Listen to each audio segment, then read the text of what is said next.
जैसा कि आप सभी को पता है कि भारत के 51वें मुख्य न्यायाधीश के तौर पर जस्टिस संजीव खन्ना ने शपथ ले ली है। इससे पहले सीजेआई डीवाई चंद्रचूड़ 10 नवंबर को रिटायर हुए और सीजेआई संजीव खन्ना का कार्यकाल सिर्फ 6 महीने का ही होगा, यानी 13 मई 2025 तक सीजेआई के पद पर संजीव खन्ना बने रहेंगे। बता दें कि भारत सरकार ने सीजेआई डीवाई चंद्रचूड़ से अपना उत्तराधिकारी का नाम देने की गुजारिश की थी। इसके बाद सीजेआई डीवाई चंद्रचूड़ ने केंद्र सरकार को दिए अपने जवाब में जस्टिस संजीव खन्ना का नाम सुझाया था। सीजेआई के रूप में डीवाई चंद्रचूड़ ने करीब 2 साल अपनी सेवाएं दी, लेकिन वहीं अब संजीव खन्ना सिर्फ 6 महीने ही अपनी सेवाएं देंगे। ऐसे में ये सवाल आपके मन में आ रहा होगा कि भारत के चीफ जस्टिस का कार्यकाल तय कैसे होता है। डीवाई चंद्रचूड़ का कार्यकाल 2 साल, जबकि संजीव खन्ना जो नए मुख्य न्यायाधीश बन रहे हैं उनका सिर्फ 6 महीने का ही कार्यकाल है। आखिर तय कैसे होता है? दूसरा सवाल आपके मन में आ रहा होगा कि जो न्यायाधीश चुने जा रहे हैं उसकी प्रक्रिया क्या है, कैसे तय होता है कि भारत का अगला जो सुप्रीम कोर्ट में मुख्य न्यायाधीश यानी चीफ जस्टिस ऑफ इंडिया कौन होगा, ये तय कैसे होता है, इसकी प्रक्रिया क्या है। इन दोनों सवालों के जवाब आपको विस्तार से इस वीडियो में मिल जाएंगे। तो चलिए, और सबसे पहले आपको ये बताते हैं कि मुख्य न्यायाधीश का चयन किस प्रक्रिया से होता है और कैसे होता है। भारत के मुख्य न्यायाधीश का चयन एक स्थापित प्रक्रिया के अनुसार होता है। आमतौर पर सुप्रीम कोर्ट के सबसे वरिष्ठ न्यायाधीश को ही ये पद दिया जाता है, लेकिन यह आवश्यक नहीं है सबसे वरिष्ठ न्यायाधीश को ही ये पद मिले। कई बार सरकार अन्य कारकों को भी ध्यान में रख सकती है, जैसे कि न्यायाधीश की योग्यता और अनुभव। भारत के संविधान में इस बात का जिक्र है कि सुप्रीम कोर्ट में एक चीफ जस्टिस होगा, लेकिन इसके चयन की प्रक्रिया के बारे में कोई खास ब्यौरा नहीं है। सिर्फ आर्टिकल 126 है जिसमें कार्यकारी चीफ जस्टिस की नियुक्ति का विवरण दिया जाता है। ऐसे में देश में प्रधान न्यायाधीश की नियुक्ति की जो परंपराओं का पालन हो रहा है वही होता चला आ रहा है। न्यायाधीशों की नियुक्ति से संबंधित प्रक्रिया पत्रक के अनुसार भारत के प्रधान न्यायाधीश पद के लिए शीर्ष अदालत के वरिष्ठतम न्यायाधीश को उपयुक्त माना जाना चाहिए।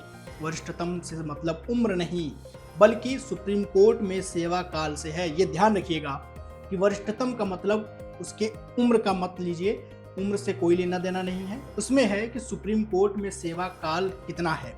पत्रक में कहा गया है कि विधि मंत्री उचित समय पर निवर्तमान प्रधान न्यायाधीश से अगले सीजेआई की नियुक्ति के बारे में सिफारिश मांगेंगे।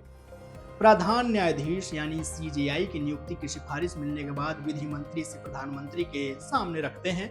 इसके बाद प्रधानमंत्री से राष्ट्रपति के सामने रखते हैं और विचार विमर्श होता है। प्रधानमंत्री द्वारा सुझाए गए नाम पर राष्ट्रपति विचार विमर्श के बाद अंतिम फैसला करते हैं। नाम तय होने के बाद नए सीजेआई को राष्ट्रपति शपथ दिलाते हैं। जैसा कि आप देख रहे थे, आज जान रहे हैं, पूरे चैनलों पर, टीवी पे या बाकी सोशल मीडिया पर आपने देखा कि संजीव खन्ना भारत के नए मुख्य न्यायाधीश के तौर पर आज राष्ट्रपति के द्वारा शपथ दिलाई जा रही थी। लेकिन अब सवाल है वही कि कैसे तय होता है कि सीजेआई का कार्यकाल कितना होगा। शुरू में मैंने आपको बताया था कि डीवाई चंद्रचूड़ 2 साल का कार्यकाल था और अब जो नए मुख्य न्यायाधीश संजीव खन्ना बन रहे हैं उनका कार्यकाल महज 6 महीने का ही है। ऐसा क्यों? भारत में सुप्रीम कोर्ट का चीफ जस्टिस भारतीय राष्ट्रपति द्वारा नियुक्त किया जाता है। जैसा कि मैंने आपको पहले बताया, संविधान के अनुच्छेद 124 के तहत भारत का चीफ जस्टिस सभी सुप्रीम कोर्ट के जजों के बीच से चुना जाता है। हालांकि यह प्रक्रिया पूरी तरह से न्यायपालिका की स्वायत्तता पर निर्भर होती है और इसमें सरकार का सीधे कोई हस्तक्षेप तो नहीं होता।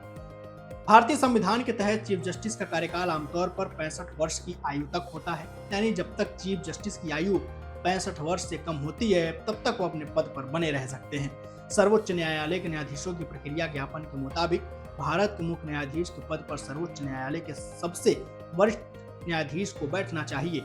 और क्योंकि सुप्रीम कोर्ट के सभी जजों को 65 साल की उम्र में रिटायर होना है, इसीलिए मुख्य न्यायाधीश के कार्यकाल की अवधि इस बात पर निर्भर होती है कि ज्वाइनिंग के समय उनकी उम्र क्या थी।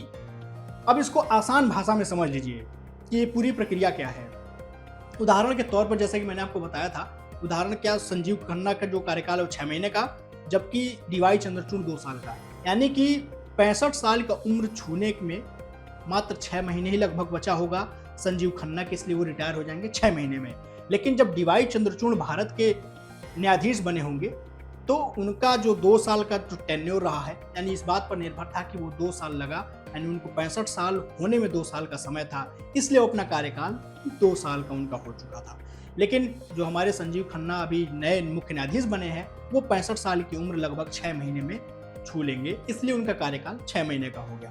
तो हो सकता है कि कोई ऐसा भी आ जाए जिसके 60 साल में अगर वो मुख्य न्यायाधीश बनता है तो 5 साल वो मुख्य न्यायाधीश बना रह सकता है। तो ये पूरी प्रक्रिया है, कैसे चयन होता है, उसका जो मुख्य न्यायाधीश बनते हैं उनका कार्यकाल कैसे तय होता है, ये मैंने आपको समझाया है। उम्मीद है आप पूरी प्रक्रिया समझ गए होंगे और ये जो उम्र का जो तरीका है, उम्र के जरिए तय हो जाता है कि मुख्य न्यायाधीश का कार्यकाल कैसे होगा, वो भी मैंने आपको बताया, जो आप समझ गए होंगे। उम्मीद है वीडियो आपको पसंद आया होगा। जाते जाते भाई अपना और अपनों का बेहद ख्याल रखिएगा और हमारे इस पेज को लाइक करिए, यूट्यूब को हमारे सब्सक्राइब करिएगा। बेहद शुक्रिया।